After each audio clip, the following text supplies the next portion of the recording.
c'était sûr qu'ils n'allaient pas gagner. Vous avez vu la stat? Et match au Rayo Vallecano, c'est toujours un bourbier. Avant de parler de la stat, on va revenir sur le match. Real a eu du mal à se créer des occasions. À l'image d'Mbappé qui vraiment aujourd'hui n'était pas fou. Côté Real Madrid, il y a quelques satisfactions, notamment avec Thibaut Courtois, on commence à avoir l'habitude, qui a fait une très grosse parade, notamment en première mi-temps, dès les premières minutes de jeu. Le mec qui sauve le 1-0 direct. Un Courtois qui confirme que le Real Madrid peut toujours compter sur lui, même quand ça va mal.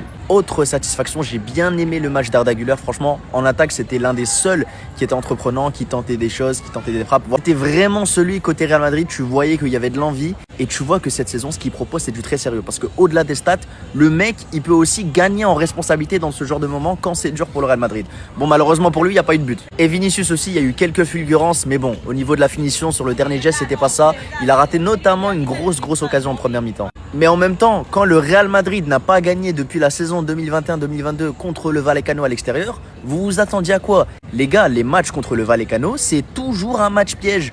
Demandez aux supporters barcelonais, à chaque fois qu'on va chez eux, c'est compliqué. Et cette saison, c'est simple, c'était aussi un match en août, on a fait un partout et encore, on méritait de perdre le match. Tout ça pour dire que ce genre d'équipe, le Rayo Vallecano, ils vont toujours, mais toujours se dépasser contre les Real Madrid, contre les Barcelone, contre les Atlético Madrid, parce qu'ils aiment trop ce genre de match.